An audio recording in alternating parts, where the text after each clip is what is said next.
नमस्कार, आप देख रहे हैं रिप्रेजेंट इंडिया न्यूज और मैं हूं मनीषा श्रीवास आपके साथ। क्षेत्रीय आयुर्वेद अनुसंधान संस्थान द्वारा 10वें अंतर्राष्ट्रीय योग दिन पर विशेष कार्यक्रम आयोजित किया जाएगा। इस विषय पर क्षेत्रीय आयुर्वेद अनुसंधान संस्थान के प्रभारी सहायक निदेशक डॉक्टर मिलिंद सूर्यवंशी ने आयोजित की पत्र परिषद। आइए देखते हैं हमारे रिप्रेजेंट इंडिया न्यूज की योग दिन पर यह खास रिपोर्ट। हम जो अभी इंटरनेशनल योग डे सेलिब्रेट करने वाले हैं 21 जून को, आप क्या बताना चाहेंगे? क्या कुछ स्पेशल? मैं पहले अपना परिचय दे दूं। मैं डॉक्टर मिलिंद सूर्यवंशी हूं। यहां पर सहायक निदेशक के पद पर कार्यरत हूं और ये संस्थान क्षेत्रीय आयुर्वेद अनुसंधान संस्थान आयुष मंत्रालय के अंतर्गत आता है, जिसको CCRS ये ऑटोनोमस बॉडी है जो रिसर्च विंग है आयुष की, उसके अंतर्गत आता है। हमारे संस्थान ऐसे भारतवर्ष में 30 संस्थान हैं, जिसमें से महाराष्ट्र के ये 3 संस्थान हैं जो नागपुर, मुंबई और पुणे से संबंधित है। ये जो संस्थान है नंदनवन में संस्थान है और 2006 से यहाँ पर इस परिसर में मतलब कार्यरत है। इसका मेन उद्देश्य ये है कि हम लोग बाह्य रुग्ण विभाग जैसे OPD के माध्यम से, IPD के माध्यम से लोगों की सेवा करते हैं। आउटरीच के माध्यम से जो गाँव में जाकर हमारी टीम बाहर जाके वहाँ पर लोगों की सेवाएं करती हैं, आरोग्य के बारे में उनको स्वस्थ बनाने के प्रति जागरूक करती हैं, लोगों को परीक्षण भी करती है। परीक्षण इन द सेंस बायोकेमिकल और हेमाटोलॉजिकल परीक्षण करती हैं। वो क्या खान पान खाते हैं इसका स्टडी करते हैं। उसके बाद दूसरा एक कार्य जो हमारा होता है कि वहाँ पर जैसे गाँव में और ग्रामीण क्षेत्रों में यदि जाते हैं, आदिवासी क्षेत्रों में यदि जाते हैं, तो उस क्षेत्रों में वहाँ के जो पारंपरिक वैद्य हैं वो किस डिसीज़ पे कौन सी दवाएं देते हैं इसका अध्ययन भी करते हैं, उसको डॉक्यूमेंट करते हैं।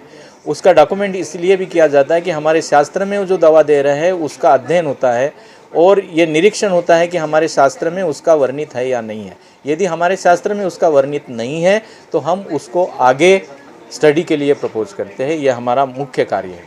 उसके साथ साथ अनुसंधान करना, मतलब आयुष के आयुर्वेद का अनुसंधान करना इस संस्थान का मुख्य मैंडेट है। इसके अनुरूप हम लोग यहाँ पर 16 बेड के जो अस्पताल है हमारा उसको चलाते हैं, जिसमें खास करके पंचकर्म की चिकित्सा दी जाती है। मुझे बताते हुए बड़ी प्रसन्नता हो रहा है कि इस संस्थान में 16 बेड होने के बावजूद भी 2-2 महीने का हमारे पास वेटिंग पीरियड होता है, जिसमें हम लोगों को सेवा देने में मतलब सक्षम हो, इसलिए हम इसका विस्तार भी करने जा रहे हैं। 50 बेड का बहुत जल्द इसका विस्तार होगा।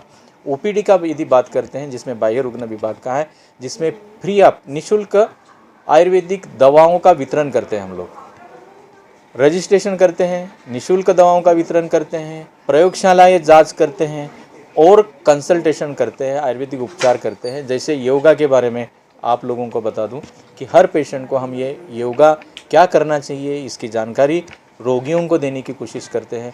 आपका खान पान कैसा होना चाहिए इसकी जानकारी रोगियों को देते हैं, क्योंकि आपको सबको ये विदित होगा कि दवा के साथ साथ यदि हम लोग कैसा आहार है, कैसा खाना चाहिए, कैसे रहना चाहिए, क्या योग करना चाहिए, कौन सी दवा नहीं खाना चाहिए, क्या नहीं खाना चाहिए, मसालेदार खाना चाहिए या नहीं खाना चाहिए, शादी में खाना चाहिए या नहीं खाना चाहिए, कब खाना चाहिए, कितने आहार में कितना अंतर होना चाहिए, आपकी प्रकृति यदि ऐसी है, मतलब हम प्रकृति का भी ये करते हैं कि उनको एक कार्ड देते हैं हम लोग कि आपकी प्रकृति क्या है, जैसे वातज प्रकृति, पित्तज प्रकृति, कपज प्रकृति, इनके अनुरूप हम कार्ड वितरित करते हैं।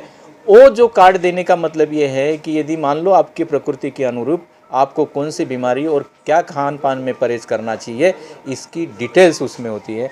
ये कार्य हम ये करते हैं। और योगा दिन के अनुसार 10वें अंतर्राष्ट्रीय योगा दिवस के अंतर्गत पूरे भारतवर्ष में योगा दिवस मनाया जाता है। हर साल अलग अलग थीम के साथ हम लोग कार्य करते हैं, मतलब मंत्रालय इस बात में कार्य करता है। इस साल का जो हमारा थीम है वो स्वयं और समाज के लिए योग। हम खुद के लिए तो योग करें, लेकिन हमारे आजू बाजू के हमारे समाज के लोगों को हम सुदृढ़ करने का, उनको योग की जानकारी देने का हमारा कार्य है। और इसके अनुरूप हम समाज को सुदृढ़ कर सकते हैं, हमारे देश को सुदृढ़ कर सकते हैं, हमारे विश्व को सुदृढ़ कर सकते हैं। जैसे हम कहते हैं कि वसुधैव कुटुंबकम, इस तरीके से हम उसके स्वास्थ्य की परिकल्पना आयुर्वेद में बताई गई है। और ये हमें बताते हुए बड़ा गर्व हो रहा है कि ये भारतीय परंपरा आज वैज्ञानिक परंपरा दुनिया उसको मान रही है। बहुत बहुत धन्यवाद।